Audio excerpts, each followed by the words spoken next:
If you live for people's acceptance of you, you will die from their rejection. Pastor Michael Miles, DeSoto, Texas. What do I know for sure?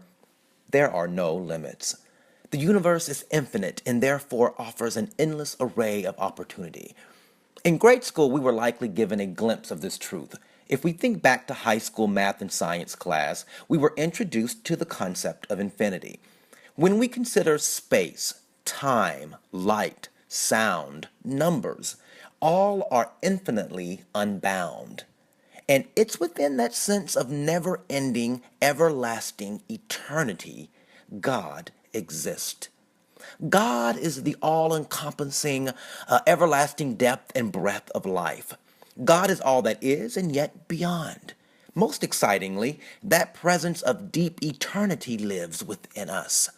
God lives within us. Therefore, in our connection to God, we are an extension of eternity and hence have the capacity to access the infinite source and resource of the universe. Just typing these words, I feel the presence of God and life fill the room. This notion of God may be slightly different from what you are accustomed to hearing, but God is not the bearded man in the sky. Rather, God can't adequately be articulated in human words, which is why traditionally the Hebrews wouldn't even utter the name of God, rather allowing God's name to be represented by 5 letters that we have conjugated over the years as the name Jehovah or Yahweh. Most importantly, each major religion teaches us that God, the creator of the universe, the source of all that is, the expanse of eternal forever one, resides within the essence of every human being. God is the spark of divinity, the power of soul, the breath of life, the energy of spirit, and the creative genius within. Therefore, I truly believe each person has, in their own way, beauty, creativity, and brilliance within them. Getting it out, however, remains the problem. Yesterday, I began a new series investigating the purpose and meaning of life and how one might reach the fullest expression and complete potential of themselves. In other words, does each person have a purpose to fulfill? I believe so. Many spiritual teachers have called it a sacred contract, meaning we are here on earth for a reason, a divine purpose. Many find this difficult to accept, and I totally understand why. When considering the misery and hardship of the world, most of which we inflict upon ourselves, it might be hard to fully accept that there's any significant purpose behind it all. However, I must rely upon the bottomless echoes of my own soul. Somewhere within me, I deeply know that I am here for a purpose, that my life has been constructed to teach me necessary and invaluable lessons crucial to completing my assignment.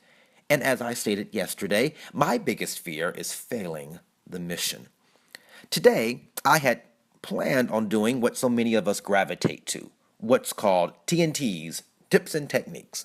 In other words, I was going to immediately give the one, two, threes of how to live out your purpose on earth.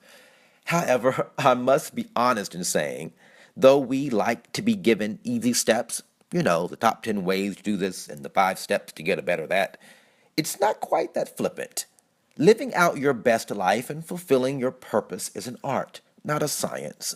And it begins with being deeply grounded in the presence of your own authenticity.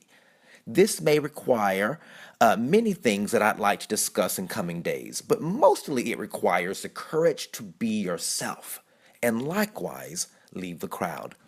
Yesterday, in Post 54, I spoke briefly about a dream I had and how it prompted me to recommit to living a life unencumbered by the words, thoughts, and expectations of others. Today, rather than moving too quickly to the next TNT, please allow me to reiterate this truth in the context of the deep and endless scope of possibilities that await each of us. From within you and I resides an infinite presence, the very God of all. And from that immeasurable well of light and good and beauty and abundance, we can draw what we need to accomplish our divine purpose to the fullest extent possible. But We only limit ourselves and indeed sabotage ourselves when we strain to carry with us the expectations of others. Instead of seeking the God wisdom within, so many of us have cluttered our minds and souls with the expectations of family, friends, and society. We've not been able to access the eternity of opportunity within because we've limited ourselves with the boundaries the world has set, as it tells us what we can't do and can't have or can't be. Instead of living our own best lives, we have opted to live the scripted life that we think is most acceptable to the masses. Instead of living big, we've chosen to live small. I have recently identified this as one of the most daunting recurring issues in my own life. I have never fit into any group, always too much of this and not enough of that.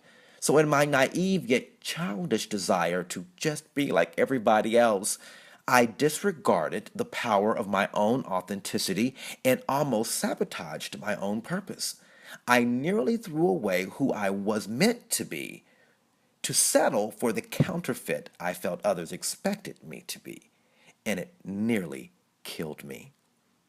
There's more I'd like to say, but I don't want to discourage some readers by the length of this post, so I'll save it for tomorrow, where I'll talk more about what it means to be different, called out, and destined for greatness.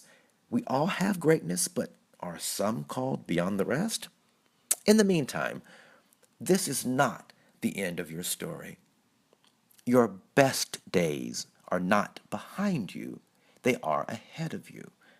Sit with this idea of infinity within. Take off any limits because, in truthful reality, they do not exist. If you feel it and feel led to do it, be it, or experience it, then go with your gut. Allow yourself to fall into the deep wells of possibility and all of the big things coming. Note, if you're new to the site, it might be helpful to read the first introductory post. Also, feel free to post your questions or comments here, and you can always reach out to me on Twitter at Ray C. Jordan using the hashtag BigThingsComing. Copyright 2013. And as always, thank you so much for reading and listening.